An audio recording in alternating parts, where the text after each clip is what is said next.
இங்கே find unit vector. Unit வெக்டரை கண்டுபிடிக்கணும். யூனிட் வெக்டர் ஃபார்முலா வந்து del phi by determinant del phi. இதுதான் யூனிட் வெக்டரோட ஃபார்முலா. ஃபஸ்ட்டு நம்ம del phi கண்டுபிடிக்கணும், அப்புறம் determinant del phi கண்டுபிடிக்கணும். இப்போ phi வந்து இங்கே இதுதான் phi. phi x square y plus 2x z square plus xy. இந்த 6 வந்து உள்ளே எடுத்துக்கணும். இப்போ -6. ஓகேவா? இப்போ நம்ம வந்து del phi கண்டுபிடிக்கணும். del phi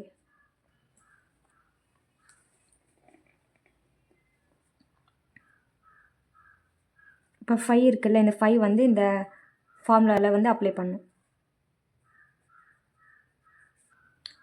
இப்போ எங்கெங்கே 5 இருக்கோ அதோட வேல்யூ வந்து இப்போ நம்ம இந்த ஃபார்முலாவில் அப்ளை பண்ணுறோம். இப்போ வந்து எக்ஸை பொறுத்து இந்த டம் வந்து டிஃப்ரெண்டேஷன் பண்ணோம், y பொறுத்து இது வந்து டிஃப்ரெண்டேஷன் பண்ணோம், அதே மாதிரி z பொறுத்து இது டிஃப்ரெண்டேஷன் பண்ணோம். இப்போ எக்ஸை பொறுத்து இந்த டேர்ம் டிஃப்ரென்சேஸ் பண்ணோம்னா எங்கெங்கே எக்ஸ் இருக்கோ அது வந்து அந்த டேர்ம் வந்து டிஃப்ரெண்டேஷன் பண்ணும். இப்போ இந்த 3 இதில் எக்ஸ் இருக்குது, லாஸ்ட் ஒனில் மட்டும் எக்ஸ் இல்லை, அப்போ இந்த டேர்ம் வந்து 0 ஆகிடும். இப்போ எக்ஸ் ஸ்கொயர் ஒய்யை டிஃப்ரெண்டேஷன் பண்ணால் அப்போ எக்ஸ் ஸ்கொயர் டிஃப்ரெண்டேஷன் பண்ணால் 2x ஆகிடும், ஒய் வந்து அப்படியே வந்துடும். இப்போ 2x டிஃப்ரெண்டேஷன் பண்ண என்னாகும் 2 வந்து வரும். இப்போ ஜெட் ஸ்கொயர் அப்படியே வரும். இப்போ இங்கேயும் எக்ஸ் இருக்குது, எக்ஸை டிஃப்ரெண்டேஷன் பண்ணால் 1 ஒய் ஸ்கொயர். இப்போ இங்கே எக்ஸ் இல்லைன்னா இப்போ அந்த டேர்ம் 0 ஆகிடும். இப்போ ஒய்யை பொறுத்து இந்த இது டிஃப்ரெண்டேஷன் பண்ணும். இப்போ இங்கே y இருக்குது, அப்போ y என்னாகும் 1 ஆகிடும். இப்போ 1 போட்டாலும் 1 தான், போடலனாலும் 1 தான். இப்போ இங்கே y இருக்கா, y இல்லை, அப்போ இந்த டேர்ம் 0. இப்போ இதில் y இருக்குது, எக்ஸ் ஒய் ஸ்கொயர், அப்போ ஒய் ஸ்கொயர் டிஃப்ரெண்டேஷன் பண்ணால் 2yx. 6 இதில் y இருக்கா, இல்லை, அப்போ அந்த டேர்ம் 0 தான். Next K vector. இப்போ ஜெட்டை பொறுத்து இது டிஃப்ரெண்டேஷன் பண்ணும். இதில் z இருக்கா ஃபஸ்ட், இதில் இப்போ இல்லை, அப்போ இது விட்டுணும். இப்போ இதில் z இருக்குது, இப்போ z ஸ்கொயர் டிஃப்ரெண்டேட் பண்ண நாங்கள் 2z 2x வரும். ப்ளஸ் இதில் z இருக்கா, இல்லை, இதுவும் z இல்லை, அப்போனா விட்டுணும்.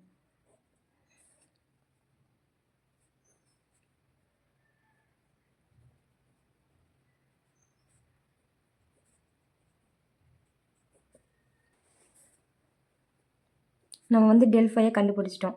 இப்போ இதோட பாயிண்ட்ஸ் கொடுத்துருக்காங்க பாருங்க, 1, 0, 2. இது வந்து இதில் அப்ளை பண்ணும்.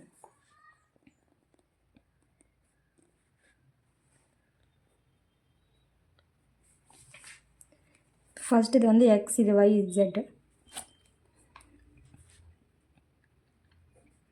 இப்போ x பதிலாக இங்கே என்ன இருக்குது 1, இப்போ 1 போடணும். yக்கு பதிலாக இங்கே என்ன இருக்குது 0.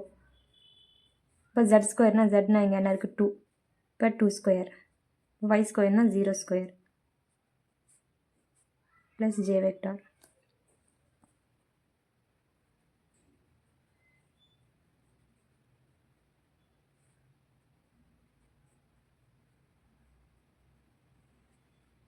இப்போ வந்து இது மல்டிப்ளை பண்ணும்.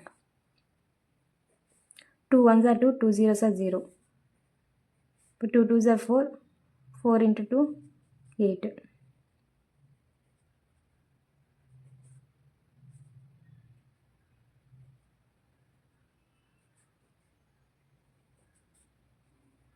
இப்போ ஆன்சர் வந்து 8i vector j vector plus 8k vector. நம்ம வந்து del phi கண்டுபிடிச்சிட்டோம், இன்னும் determinant del phi தான் கண்டுபிடிக்கணும்.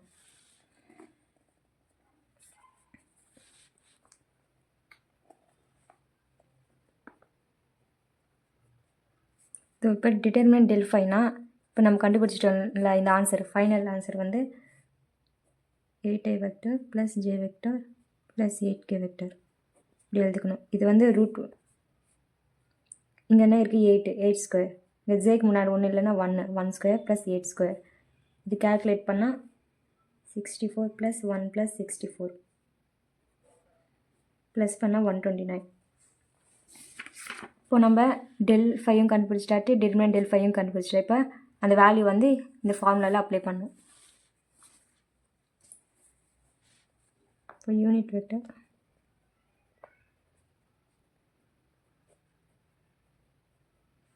இப்போ del phi வந்து என்ன 8i vector plus j vector plus 8k vector. இப்போ determinant del phi-னா √129. இப்போ இதுதான் ஃபைனல் ஆன்சர்.